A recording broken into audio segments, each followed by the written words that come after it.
Hello, bienvenue sur C0, CZ pour te servir. Aujourd'hui, programme complet. Comme tu as dû le voir sur la vignette, 10 cryptos by the dip, donc 10 cryptos qu'on pourrait recharger en ce moment, qui pourraient être intéressants. Bien évidemment, il faut quand même avoir une stratégie pour le faire. Et on va parler d'actualité autour de Solana, Binance, OpenSea, etc., etc. Bref, le programme ne devrait pas te décevoir. Allez, let's go!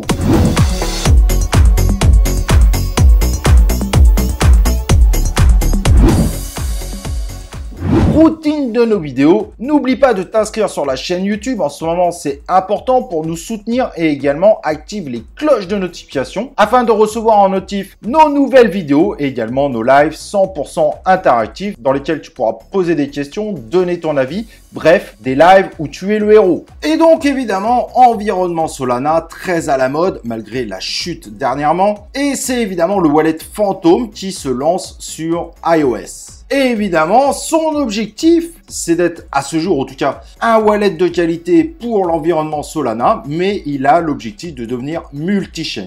Et pour cela, ils ont fait une levée de fonds de 9 millions de dollars. Alors, en tout, ça amène évidemment à une levée de fonds de 109 millions de dollars, ce qui est évidemment gigantesque, et ce qui permet évidemment d'entrevoir de belles choses à l'avenir. Il faut savoir qu'aujourd'hui, Phantom, du coup, est valorisé quand même à 1,2 milliard de dollars, ce qui est évidemment gigantesque, et ce qui va permettre à Phantom de sortir de l'univers de Solana, mais d'aller beaucoup plus loin. On imagine bien évidemment qu'on prendra en compte Ethereum, la Binance Smart Chain, Avax, etc., etc.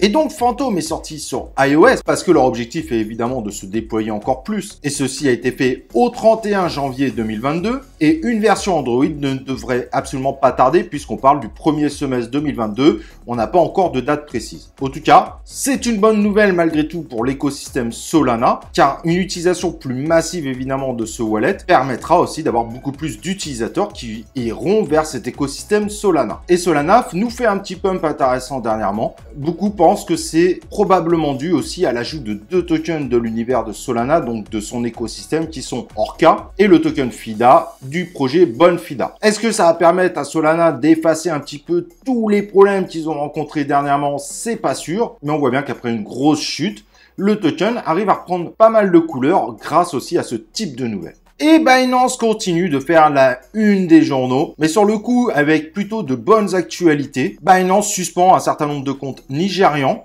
avec pour objectif affiché de contrer les problèmes de blanchissement d'argent, donc avec une obligation de faire un KYC derrière. On sent bien que Binance est acculé sur ce type de problème et donc ils commencent à montrer patte blanche et à lancer eux-mêmes des initiatives comme celle qu'on vient de citer aujourd'hui. À voir évidemment si l'exchange continuera dans ce sens, ce qui ferait évidemment beaucoup de bien à l'univers de la crypto-monnaie, où beaucoup de gens, malheureusement, ont encore une image que la crypto-monnaie permet principalement de faire du blanchissement d'argent. C'est évidemment faux, mais soyons honnêtes, ça fait également partie de l'écosystème des crypto-monnaies aujourd'hui, et ça serait pas mal que le taux de blanchissement d'argent, voire le blanchissement d'argent, finisse par disparaître. Les fonds de sécurité de Binance, d'ailleurs, pour rester un peu dans le même sujet, aujourd'hui totalisent 1 milliard de dollars, ce qui est quand même relativement important. Parce que du coup, il y aura 2 portefeuilles qui contiendront donc ces bitcoins. Et évidemment, ces fonds ne seront utilisés qu'en problème de hack ou de vol, évidemment, à grande échelle sur la plateforme. Ceci a évidemment pour but de rassurer les clients. Maintenant, à voir comment les fonds seront utilisés. Car d'un autre côté, quand Binance a des problèmes de moteur interne,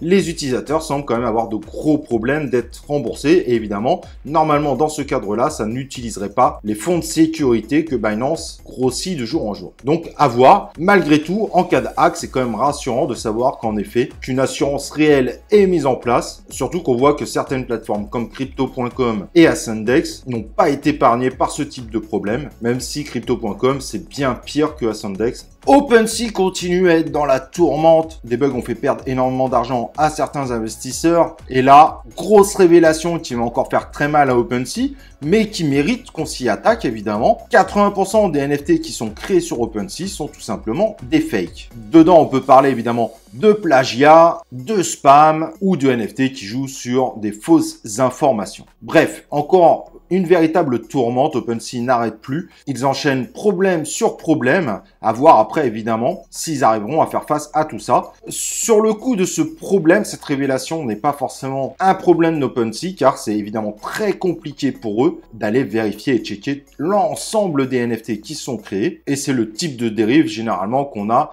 quand on propose des services de création. En tout cas, forcément, en tant qu'investisseur, juste méfiez-vous énormément de ce qui tourne sur OpenSea. Vous pourriez acheter des NFT qui paraissent avoir une véritable valeur, mais qui en fait est un simple plagiat avec aucune valeur derrière et donc vous faire tout simplement voler. Et évidemment, quand on se fait voler avec les NFT, il est quasiment impossible de récupérer son argent et donc on n'a plus que nos yeux pour pleurer. Et donc passons aux 10 cryptos qu'on pourrait recharger aujourd'hui.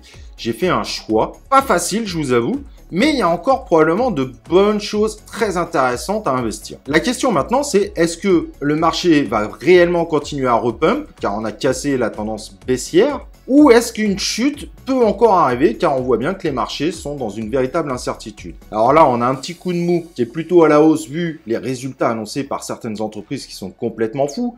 Apple qui annonce des bénéfices records de plus de 100 milliards, mais c'est pas dit que le marché rechute pas dès que l'effet d'annonce des résultats assez incroyables de certaines boîtes passe et tout simplement nous ramène à la réalité. Il faut bien comprendre que cette annonce n'est pas anodine. Les bénéfices d'Apple, c'est tout simplement 3 fois la valeur globale du CAC 40. C'est gigantesque. Alors, qu'est-ce qu'on pourrait recharger? Alors, bien qu'elle a vécu énormément de problèmes dernièrement, malgré tout, je pense que Solana reste un rechargement intéressant. Il y a beaucoup de projets qui sont sortis dessus dernièrement. Et bien que l'avenir va être très discutable sur les prochaines années, pour cette année, Solana a quand même de véritables capacités d'un véritable rebond. Donc, moins de 39% depuis un mois. Je pense que Solana reste intéressant. Cependant, il va falloir suivre de très près les futures mises à jour de la blockchain, car à ce jour, au vu des informations qu'on a, 2023 et 2024 devraient pas être aussi joyeux et plutôt sombres si Solana n'arrive pas à résoudre ces problèmes de congestion qui sont gigantesques. J'ai volontairement pas mis ADA, car à chaque fois qu'on nous annonce des mises à jour magiques, j'ai l'impression qu'à chaque fois c'est le plantage total. Donc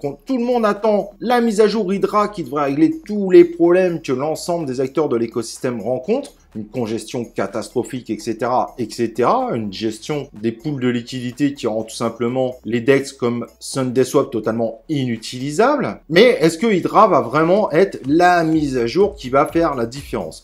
Moi, honnêtement, j'attends de voir ce que va donner Hydra avant de prendre du ADA ou de recharger. Car si Hydra arrive vraiment à régler tous les problèmes, cela impliquera aussi énormément de changements du côté de SundaeSwap, etc. Et donc jusque-là, l'ADA pourrait encore nous faire de très belles chutes. Je n'ai pas mis Luna également car ils sont dans une tourmente. Certes, il peut vraiment monter, mais il est lié malheureusement à des projets dont on a parlé d'ailleurs dernièrement qui ont spécialement utilisé l'UST pour passer en stablecoin, qui sont des projets qui se sont effondrés et du coup il y a quand même un risque malheureusement que Luna continue sa chute. Il est très difficile de savoir aujourd'hui, mais comme je trouve que le risque est énorme, même s'il y a un gain potentiel réel, j'ai préféré tout simplement l'exclure de ces 10 crypto-monnaies. Je veux en savoir plus avant de recharger. J'ai également pas mis Shiba, même si vous voyez sur la vignette, car Shiba peut nous faire deux scénarios différents, un qui est très positif et un qui est très négatif, et donc le risque est assez gigantesque. Mais je comprendrai parfaitement ceux qui veulent recharger du Shiba. Il y a beaucoup d'annonces autour de ça. Malgré tout, ils arrivent à nous donner au fur et à mesure des informations qui fait que Shiba Inu pourrait nous faire une grosse explosion.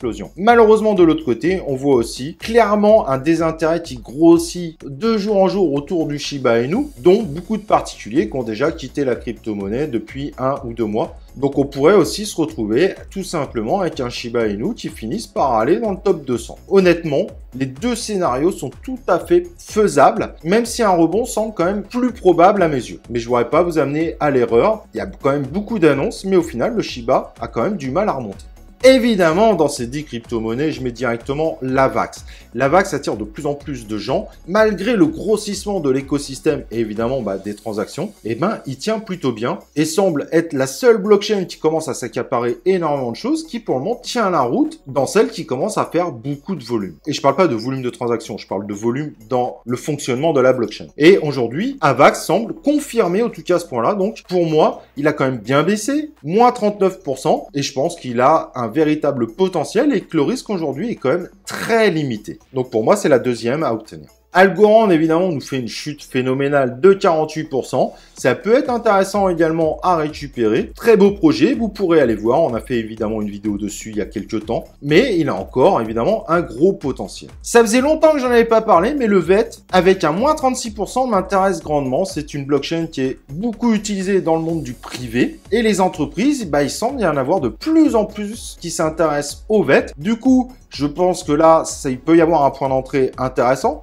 N'oubliez pas, hein, DCA, donc vous pouvez aussi acheter par palier, comme ça si ça redescend, bah, vous lissez votre investissement. La chute est toujours possible, et je vais être honnête, je pense que la probabilité la plus forte, c'est que le marché redescende encore. Mais le VET peut être un très bon investissement, et sur le coup, ça serait plutôt un investissement long terme. Sachant que 74% des jetons sont en plus en circulation, vous avez au moins l'avantage que l'inflation dessus est quasiment terminée, et donc vous avez peu de chances de voir ce token s'écrouler totalement du fait d'avoir énormément de tokens supplémentaires, vu qu'il manque plus que 25% des tokens, et donc là-dessus, par rapport au max supply, on est quand même bien sécurisé. Le Theta est évidemment pour moi toujours un très bon investissement, très belle plateforme, tout aujourd'hui est prêt, il suffirait d'une grosse campagne marketing pour que le truc explose, ou d'un gros financement. En tout cas, il a de quoi attirer pas mal de fonds d'investissement, et celui-là, je m'en méfie énormément, parce que le jour où il va y avoir des très grosses annonces, il pourrait violemment pump, et sachant qu'il nous a fait un moins 39% sur un mois, c'est évidemment une entrée très intéressante. On est sur un projet réel, concret, qui a tout pour exploser. Mais sur le coup, attendre les annonces pour entrer dedans, et ben ça sera trop tard. Le crypto gaming s'est tellement effondré parce que chaque jeu veut sortir son propre token, faire son propre écosystème, et que derrière, il n'y a pas assez de joueurs pour rentrer dans tout ça. Et ben pour moi, le gars là, lui qui présente un token qui permet de faire vivre tout l'écosystème et donc les jeux qui sont à l'intérieur, à quelques exceptions de près, mais dans la globalité, c'est comme ça.